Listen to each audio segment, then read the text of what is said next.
guys, welcome back to my channel. My name is Mikayla if you're new here, and in today's video we're gonna do a little girl chat Q&A. I'm really excited. I haven't done one of these ever, I don't even think. So I put up a question box on my Instagram and told you guys to ask me anything, and I got quite a few questions. A lot of them are really good, so I'm gonna get into it. I'm gonna do my makeup while I answer some of your questions, and we will get to know each other a little bit better. Without further ado, let's get into this video. I'm just doing a quick little makeup routine, like nothing crazy. I can't be bothered to do a full face, like a full glam moment, because the pollen is killing my allergies and my eyes are gonna be itchy and watery, but I do want to look put together. So that's the vibes that we're going for with this makeup look. So the first question I got is, what was your life like before YouTube? This is so funny to think about because I legit don't remember what my life was like before YouTube. I feel like I've been doing it for so long that I don't know, that it just doesn't feel like, it feels like I've lived multiple lives. But my life before YouTube, I didn't like my life before YouTube. I feel like I was working a traditional 9-to-5 for a marketing firm, and I was working like 80-hour weeks. They signed on a new client and I was pretty much in charge of a whole client, like a project, and they basically had me coming in, or try to get me to come in on weekends, and so I quit. The rest is history. Then I moved to San Diego and pursued this full time. But before that job, I was in college and just kind of living my off-the-grid college life. I used to watch YouTube all the time and like dream of doing this as a career, which is so fun how full circle that is. I feel like I manifested this in my life, but I was obsessed with like YouTube, beauty, everything. I wanted to be a makeup YouTuber so bad. So that's pretty much what my life was like. I was just like sitting there dreaming about doing something different, working for myself, not working for a traditional 9-to-5 job. Like that was never my goal. Like when I was in college, I remember going to this business, I took a business class, and they had us team up with a mentor of a company in the area, and like it was an executive, and we would have to like learn from them. And I remember hating it because I was like, I actually don't want to take advice from you because I don't want to live your life. I don't want to be in your position. I don't care how much money you make, like your life is boring to me. So, and like no offense, like that's just my opinion, like that if you do that, like totally fine, do you. But for me, I could not imagine the rest of my life sitting in a 9-to-5. I watched my parents do that and like stick to certain jobs and like try to work those jobs as long as they could, and I just hated the idea of that. So that was pretty much my life, was like, what can I do not to do that anymore? So that's where, you know, I turned to YouTube. But life before YouTube, I mean, I worked a bunch of different jobs. I was a server for like 5 years. I don't even know, like where should I start? In college, in high school and college, I played a sport. I played lacrosse, and yes, I did play in college, but it was D3. It wasn't like anything super special, and I actually ended up hating it after playing it in college. So I quit and transferred schools and went to Georgia State. I guess my everyday, I guess I was just dreaming of a different life and not wanting to follow whatever I thought, or what my parents thought, or what anyone thought my life should be like. I guess, I don't know how to describe it. That was just my life before YouTube. It was obviously just not documented, I guess, that well. Just like a normal college experience. I went to a dry school, so we like had to like sneak parties, you know, the whole vibe. We went like had fake IDs, we went to Athens and drank and out to bars and stuff in Buckhead. That was pretty much like what my college experience was. And then before that, obviously you're in high school. So in high school, it was pretty much all lacrosse. That was like my entire life. I feel like I've documented most of my 20s at this point. So at least the 20s that I feel like matter. So yeah, that's pretty much where I'm at. I'm not even 30 yet. I'm about to turn 30 this year, but my life before YouTube, I don't even know her anymore. It's been like 5-6 years almost since I started YouTube. So I feel like I don't even know who that person is anymore, and I'm okay with it. This kind of leads into the next question. Are you from California? No, I'm not from California. So I'm actually from Georgia, and that's where I live now. I moved to San Diego when I was I 23? I think I was 23 or 24 when I moved to San Diego. I moved in 2020 during COVID. But yeah, I'm not from California. I kind of wish I was. Like, I feel like everybody who is from California, y'all don't know how good you have it, because California is just one of those places, like, why would you leave? It is such a beautiful place. It has a little bit of everything. You have beach, hiking, mountains, desert. You have literally all climates and all seasons, and it's beautiful weather, at least in SoCal is where I lived because I was in San Diego. I loved it there. You have the ocean all the time. It's so nice. Like, you just don't know how good you have it. And the people that I met that grew up in San Diego, they never left. I do miss it, but you know, we moved back to Georgia to renovate this house and then also just kind of like get out of the rat race. I feel like I was just becoming a workaholic, and I definitely wanted to slow down a little bit, and I just wanted to like kind of recenter and figure out who I was outside of my job and my career. And yes, I love my job and my career, but I also wanted to figure out who I was outside of that and also be near my family a little bit more. And this is just a good opportunity to move back and save some money anyways. So yeah, that's pretty much why. So no, I'm not from California, but I would love to go back. What are your thoughts on marriage and kids? I know you and Sean aren't married yet. Okay, so this one, I feel like I have a really hot take because I feel like, especially when you look at social media, everybody and their mother are getting married super quick. People are having weddings like 2 to 3 years in of dating. For me, that was not the vibe. I feel like, especially if you're dating in your 20s, 30s might be a different thing, but when you're dating in your 20s, I feel that you need to discover yourself before you get into a marriage.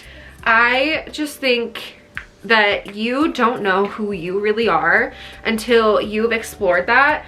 And how exactly can you do that to the fullest extent when you're tied down by marriage? You know what I'm saying? Like, I feel like marriage is a whole other commitment, and I'm not saying that you can't do this, like, and that's why this is kind of a hot take, but I don't think that you can like truly figure out who you want to be and pursue everything that you want to do selfishly in a marriage, because it's now a team. It's you and one other person. When you're dating, it's a little bit different because there's not that level of commitment, and that's why I feel like marriage is a whole nother ball game, and I think you should wait for marriage. Like, you should hold off as long as possible. For Sean and I, we've been together for 8 years now, going on 9 years, and we're not even engaged, and I'm not even mad about that because I feel like everyone's journey is different. If you want to get engaged and married like within 2 to 3 years, like that's kind of like the average now. Do what feels right for you. Like, I'm not judging anybody that does that at all. I know people who've gotten married within a year of meeting each other and starting to date. Like, I know everybody's journey is a little bit different, but for me, I don't really, like, I was never that little girl who was like, oh my god, marriage, I can't wait for my wedding, it's gonna be, like, I just never was that person.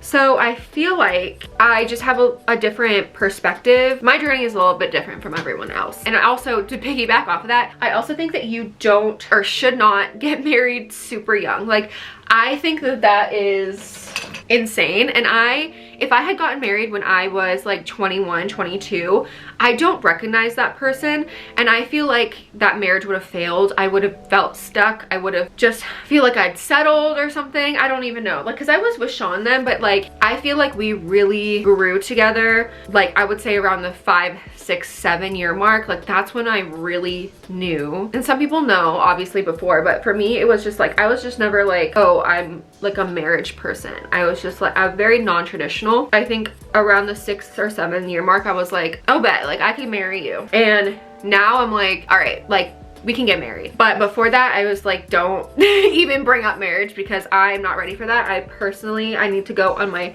personal journey of figuring out who I am, pursuing my passions. I moved across the country, and we ended up being in a 2,000-mile long distance relationship for about 1.5 years before Sean moved out to San Diego with me. So I just had to do some soul searching and figure out myself before I got into a marriage, if that makes sense, you know? I just had to be on my own timeline. I'm a super independent person, and I just felt like I couldn't look at myself in the mirror after that if I got married and be like, you did everything you could for you. Like, your 20s are for you to be selfish. Yes, you can like still be in a relationship, and you can still, hold on, where's my shit? Yes, I think you can be in a marriage and you can like still find yourself. I just don't think that you can do it to the extent that you can when you're locked in with yourself. I don't know, am very non-traditional. I honestly didn't even feel like the need to get married quickly or anything. I did want to get married. I do want to get married. And that was always the end goal with dating, especially dating Sean. Like anybody I dated, I was like, I'm dating for marriage. Like I'm not just dating just to date. I think Sean was like my first serious boyfriend. I feel like everyone else was kind of like that, still that talking stage. It was never really a boyfriend. I feel like that's when I really saw him as marriage material and I really like stepped into that. That's when I kind of knew. But before, I was just really focusing on myself and being kind of selfish and allowing Sean to do that same thing. So that's my view on marriage. But for kids, I'm definitely not ready for kids. But I think at this point, it's kind of like we live together. We've lived together for a long time. We are going to get married in the next couple of years. So if that happens, it happens. I don't know. I'm definitely not the person who was like, I'm meant to be a mom or anything like that. Like that was never my, I don't know, like my goal for my life. I never thought like, oh, I'm supposed to be a mom. Like that's what I was always meant to be. I just really never thought of it because I honestly thought I wouldn't have kids for a long time because I really just wanted to go travel the world and like whatever. But as I get into my 30s or like late 20s, early 30s, have started to rethink that and be like, okay, I actually do want kids because I want to feel that love, obviously, but I also like want to give the world something that is both a part of me and Sean. That is my thoughts on kids. I don't know, I'm not ready for that yet, but I definitely open to it, and especially after we get married, of course. All right, the next question is, are you religious / do you go to church? So I grew up a pastor as a dad. Like my dad was a youth pastor and then he became the main pastor for our church, at least during childhood. And then he now works, like he still works in ministry. So I grew up around the church, in and around the church, like my whole entire life. And we went to a Presbyterian church when I was like in 7th grade because my dad got a new job through the church. And that's when I really felt my whole religious views kind of shift outside of the church, because I just had such a bad experience with like how judgmental people can really be for like stuff that is just so normal. Like they were just judging me for being a normal teenager who went to public school because all of the people that went there were like rich homeschool kids and they didn't have real life experience.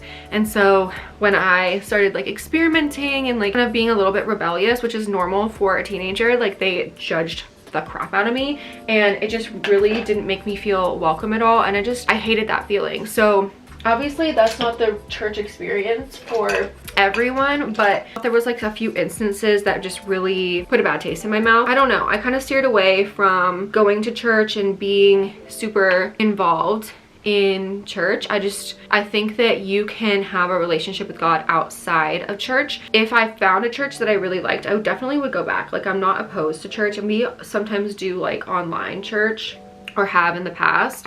But like I'm not opposed to that. I just think that my religious views have definitely shifted into more of like the spirituality of it all, and having a relationship with God in a different way that works for me. And I just think at the basis of it all is like you should just love everyone and like treat everyone with kindness and just be a good person. But yeah, I do believe in God, and I'm spiritual, but I'm not religious. I can go more in depth about this if you want me to, if you're interested. I'm more of like a spiritual person. It's more of like that spiritual connection versus, oh, I'm the best Christian ever if I go to church, which is not true at all. So I kind of have just a bad taste in my mouth about church. I think it's a little bit corrupt in some ways. I'm just not the biggest fan, and I think that having community is good and all, but like if that community isn't, I don't know, it isn't practicing what they preach, like then it just doesn't make sense for me. It's just kind of sacrilegious at that point. So I don't go to church as of right now. I feel like when I do have kids, I probably will go more often, and like I'll take them because I do want my kids to have like a relationship with God. But I just don't think that at this point in my life it's like super necessary for me to be in church. And Sean feels the same way. We also just don't like to like sit in church. It's just, I don't know, I don't really like the act of going to church. It's just not necessary for my relationship with God. So hope that answers your question. Yeah, that's my view on it. I definitely would go though. I'm not opposed. I just like, it's not my favorite thing. And the next question is, how is your mental health and medication journey going? I remember you talking about it a while back. So where do we even begin? I am still medicated. I switched my medications a couple of times because I was trying to find the right cocktail. It literally took me a year and maybe a couple months to find the right blend of drugs basically. So I started out because of my anxiety. Like that was the whole premise of starting that journey. But in addition to getting on medication, I also started doing therapy once every 2 weeks. I was just really in a bad spot when it came to my anxiety. Like I was crashing out all the time and I just needed to address it. And I wanted to do therapy as well. And it was recommended by my psychiatrist to do therapy as well before I even was given any medication, because she was like, you need to work on this and then we'll see how you are after like a month of therapy. So I went to therapy and I enjoyed it, but I still didn't feel like it was helping my anxiety at all. So I went back to my psychiatrist. I got on medication. I started on I think it was like Prozac, or it was like a generic version of Prozac, I think. And I don't really remember because I'm not on that one anymore. And I did not like how it made me feel at all. I felt like I was a lazy piece of shit, and I felt like I just couldn't, I had no motivation to do anything. Like I could barely get any work done. I just hated how it made me feel, like kind of like a zombie, like emotionless. So we went down in milligrams on that for a few months. And I also, in addition to that, I'm also taking anti-anxiety medication. So like the buspirone or something like that is what it's called. So basically I'm taking the anti-anxiety medication and an antidepressant or SSRI, because she explained it like it basically, they both have side effects and they balance each other out. So it's kind of like you get a little bit of both benefit. And I just didn't like the Prozac. The anti-anxiety stuff was fine, but it did give me insomnia really bad. And like I was having really bad issues sleeping.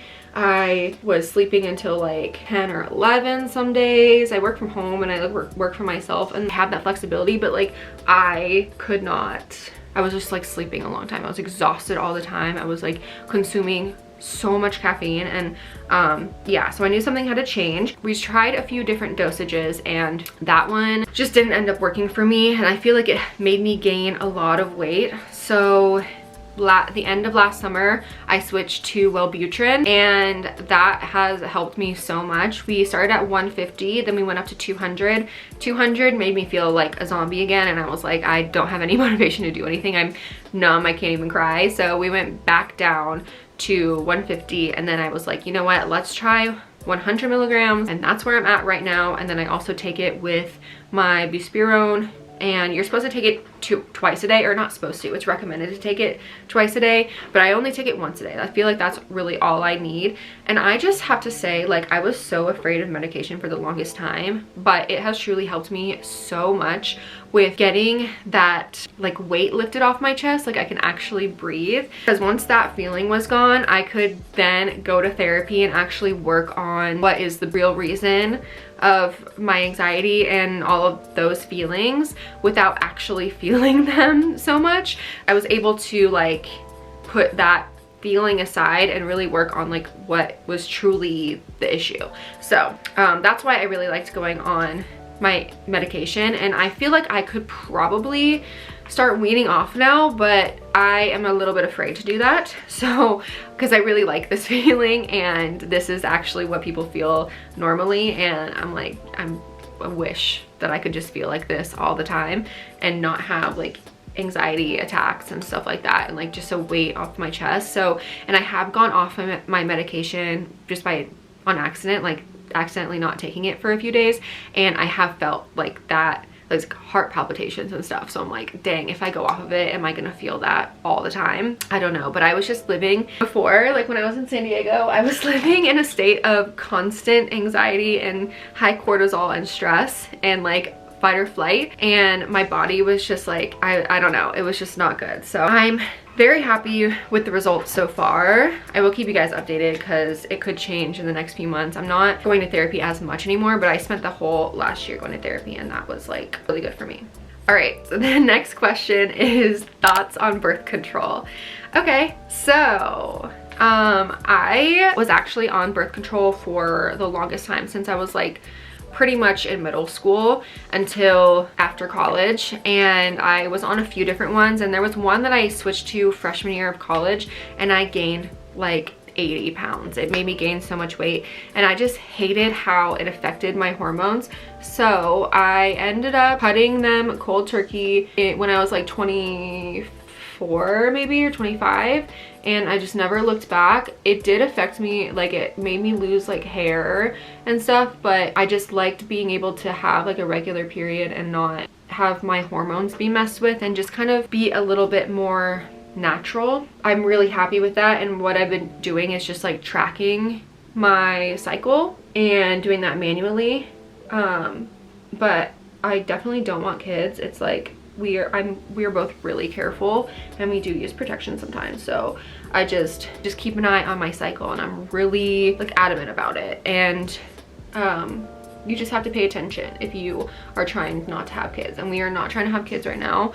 Like if it happens, it happens, but like I don't want kids right now. Like I don't think that that is the best thing to do. So the plan is not to have kids, and yeah, that's my thoughts. Like birth control did not work for me, and I hated how it made me feel. I felt like a shell of myself, like a zombie, like constantly having my hormones fucked with, and I just, yeah, wasn't for me.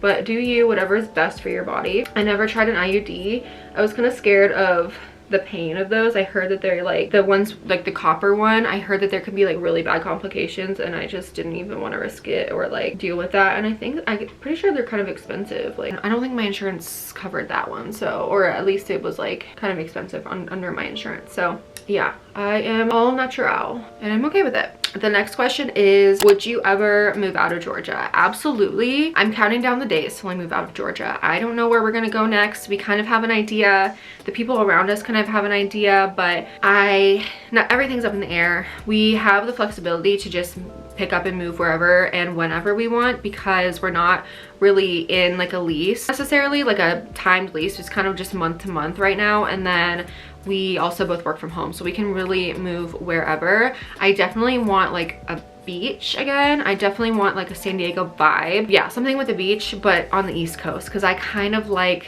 the vibes of the East Coast more. I like the Southern hospitality, so I think it's gonna be in the South. We're gonna be a lot closer to family, maybe just not as far away. And yeah, that's kind of like where our heads are at right now with that, but we don't really have any for sure plans. We just have an idea of where we want to live after this. We're just kind of saving up money right now. What is your fitness routine? So I think my fitness routine has changed a lot in the past few years. Like I said before, I played lacrosse in high school and college, so I've always been like athletic and active all the time. And that was mostly like running, speed, agility, like endurance, that kind of stuff. And that is not the kind of stuff that I do now at all. I hated those workouts. Like running is like, I hated it. Later on in college, I started lifting weights, and yeah, then I started going to the gym when I moved to San Diego. My roommate at the time, she was lifting in the gym all the time. She like went every day, so she was like low-key my personal trainer. So we started actually lifting weights. So that's when I really saw a change in my body composition. And then when I moved into the apartment with Sean in San Diego, that's when I discovered Pilates, and I fell in love, and I've been doing it ever since. I did it pretty much every day. I was in San Diego, and now I go like 2 to 3 times a week, maybe 4 times a week if I feel like it. But yeah, I go to Pilates like 3 to 4 times a week, and then I also lift on the opposite days. And then I will also walk 4.5-4-ish miles when I go walk. I do pretty long walks, and I used to do those in the gym when we lived at an apartment that had a gym in San Diego. That was really convenient, but I would just go, instead of walking outside, I would just go downstairs to the gym and do like a treadmill incline walk. And I also feel like that helped a lot with like shaving off weight. So I've been doing those walks outside and getting outside because the weather has been pretty good lately. And even in the cold, I like to do that to get outside. Lately, I've been going for my walk and then hitting the gym on the way home and doing a quick like 30-minute weightlifting session. So yeah, that's pretty much my workout split. And then sometimes we'll do like pickleball. We have pickleball this Sunday, so we'll do that sometimes here and there. But weightlifting, Pilates, and walking are my top 3 things that I usually do. The next question is, do you have any Oh my God, I can't speak. Do you have any tips for making friends in your 20s? I'm in college and I'm a little bit lonely. Okay, I'm so sorry, but I feel you on that. I honestly think that less is more with friends, and I have never had like a huge group of friends. I've always been very picky with who I'm friends with, but also like I feel like I have pretty high standards, and I feel like a lot of people don't meet those standards. So it's okay to be picky, and it's okay to not have a ton of friends. A lot of the time people have friends because they're like in a sorority or they play on a team. Like all of my friends from college were like played sports. They played lacrosse with me, and I saw them all day every day because we had like practices, we had classes together, all of that stuff. And then like you're just kind of friends with people who have similar stuff, like similar hobbies as you. So I would recommend like finding a hobby. Like if you say you go to Pilates and that's your hobby, find people and try to meet people, go up to people in your classes that you think like you could be friends with. And I've met a few people this way, even in Atlanta. I've met a few friends and hung out with them through Pilates. So try that. Maybe if you read books, you could do like a book club, anything like that. Especially if you're in college, they have a lot of like intramurals and different clubs that you can be a part of, and you can meet similar people. Or if you do have a couple of friends and you go out, you can meet people like at the bar or something like that. I just feel like the people that I've met through other friends when we go out or something like that, and that's how I kind of like we start those relationships. So you kind of just have to get out of your house and like just try to get out more and socialize, go to like social events and stuff. If you're not into drinking, like obviously the bar is probably not the place for you, but like that's pretty much where I met all my friends in college. And then when I played sports, to be honest, the only friend that I have still from college that I keep in touch with for the most part is Jules. Like she is the only friend from college that I really still talk to. So just bear that in mind. Like some of these people may be your friend in that moment, but it's only for a season. So just keep that in mind. It definitely can be lonely. And I do feel that even now sometimes, because I'm like, I only have like 2 friends. But I also think that it's like not necessarily necessary for your life to have like a ton of friends, and it's not realistic anyways. And like who has time for that? The next question is another late 20s, early 20s question. What do you do when you feel lost? I'm in my late 20s and I've lost myself. Okay, I need more information, but like to really give you a good explanation. But for me, I feel like I started feeling a little bit lost around like 27, 28. That's when your Saturn's return starts, if you believe in that. But that's really like when that whole cycle starts. You're actually going into your adulthood, into your 30s, and you're kind of turning a page, and you know, just don't feel like you resonate with who you were when you were in your young 20s or early 20s. So that's when I started feeling a little bit lost, and I still kind of feel that way, but going to therapy really helped. First of all, like that really helped just kind of put everything out there, and just being able to talk about it with someone was nice. And someone who doesn't know me and doesn't have any perspective of me, that was really nice to be able to talk about that. I also think like doing stuff that you love, like hobbies. Like first of all, getting out of the house and walking, touching grass, getting some sunlight has helped me tremendously. I feel like consuming less, like trying not to doom scroll on social media has really helped me like have my own thoughts, I guess you could say, and really reflect on who I am as a person. So like sometimes what happens is I have ADHD, so like when I try to like go fold clothes or make my bed, I want to listen to like a podcast or something, because it just helps me multitask and helps me get the thing done. But what I've been doing recently is not listening to anything at all, and I feel like that's when my creative mind comes into play and my own thoughts. I can actually listen to the thoughts in my head. So that's like a really good way to get in touch with yourself as well, like kind of block out all the noise. But yeah, definitely like try to find hobbies that you like. For me, it's Pilates, reading, that kind of thing. Horseback riding has been awesome the past couple of years. I've really liked going out there, and it kind of just clears my mind, and you're in nature, and it just gets you back to your roots in a way. And also I've made a friend doing that, so we go horseback riding together.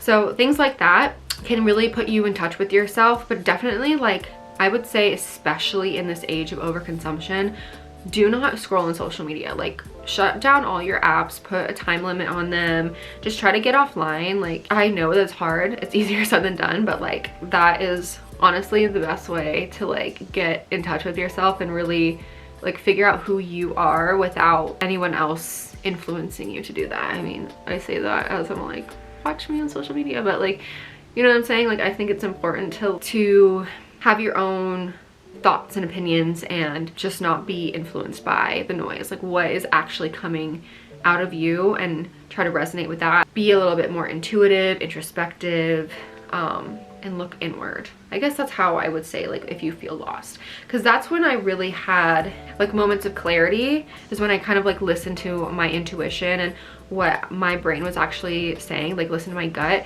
instead of listening to outside noise. That's when I've been the most creative, the most innovative, the most productive, and like feeling the most myself in any capacity. I mean, this could apply like to things as trivial as like fashion, or it could be like religion, it could be really anything like that. So just cutting out all the noise and listening to yourself internally. I feel like that's the best way if you're feeling lost. Like even in career and stuff like that, there's so many things to access online now. Like you can be scrolling and see like 20 people who make 6 figures, and you're like, wait, I want to do all of those things. Then you kind of like have decision paralysis, and like that, just shutting all of that off makes such a difference. And then you can get in tune with what you really want to do, what your passions are, and then go from there. I hope that helps. I don't know, that was kind of confusing. How do you deal with weight gain? Any tips? Okay, I would say that over my 20s, my weight has fluctuated so much. Like I look back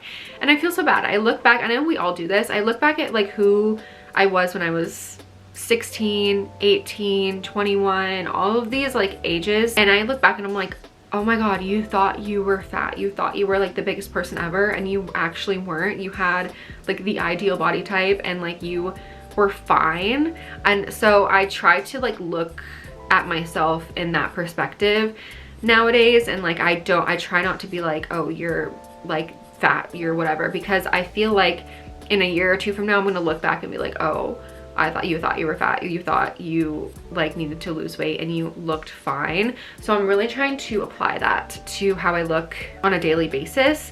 And I feel like just positive self-talk, like if you have gained weight, like that's totally normal. Weight fluctuates all the time, especially as women, especially when going through hormones. If you're going through hormonal changes, like I got off birth control, I started a new medication, like all of these things can play a factor.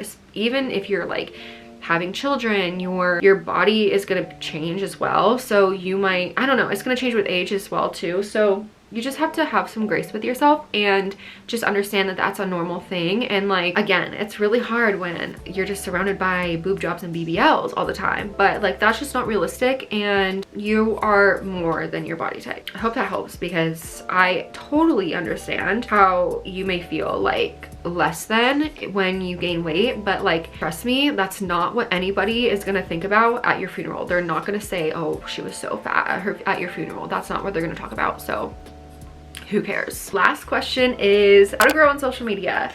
I feel like I've gotten this question quite a few times, and I don't even know how to answer it, because there's so much noise out there, there's so many tips out there, and to me, I don't know, like I don't know, I think we're all winging it. That's the thing. Nobody is doing anything, like there's not really a strategy out there that works for, it's not a one-size-fits-all strategy. You can literally go to all of these social media manager people that will tell you, oh, this is how you're gonna grow on social media, this is how you're gonna grow on social media. They don't know either.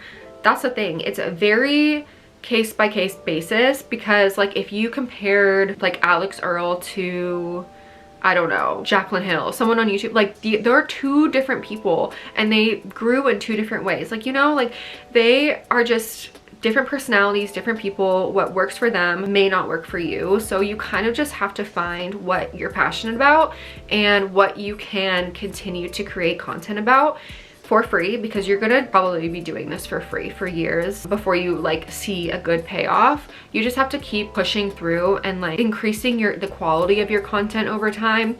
If you like, for example, fashion and beauty, I started out as a beauty creator. Like I wanted to make beauty tutorials and makeup all that kind of stuff.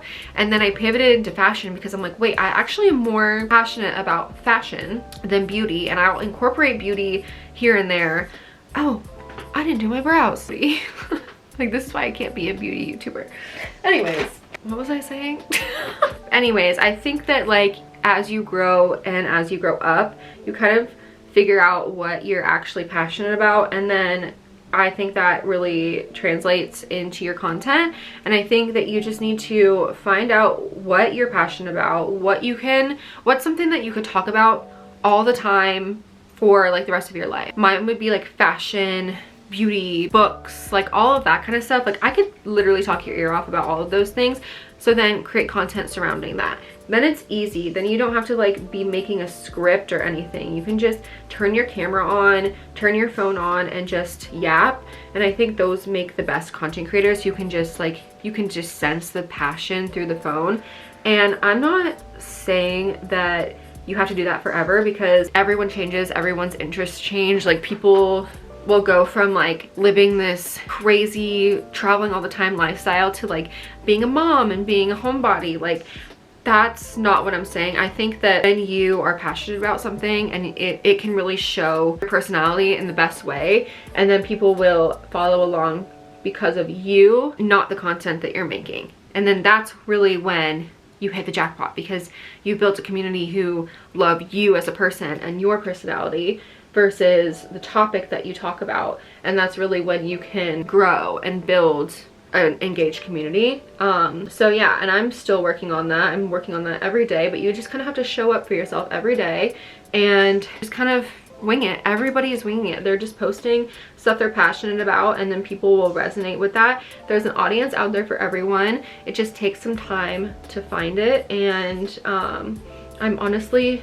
just now like kind of hitting my stride with finding my community. So it takes a while. Even Alex Earl didn't blow up overnight. She was posting like at least once a day for years before she started popping off. So, you know, you just have to trust the process and like just know that this is kind of a game of luck. It's a game. So just gotta wing it and just talk about what you're passionate about, and that's when your personality will shine through, and I feel like you'll find your people. All right, here is the makeup look. She's looking super glowy.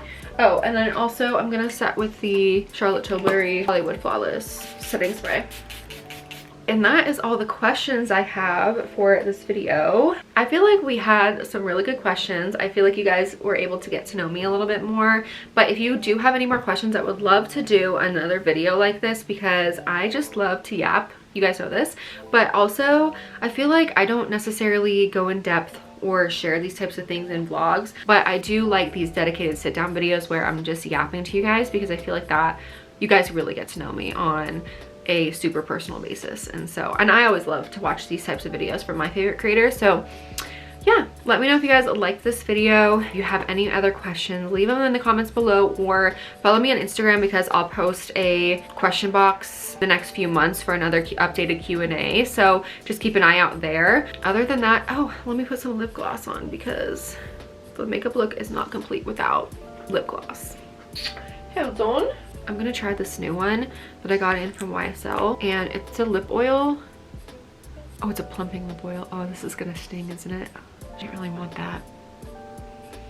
It smells like minty Jolly Ranchers. It smells good.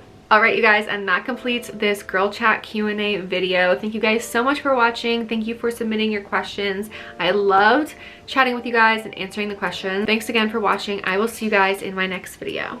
Bye.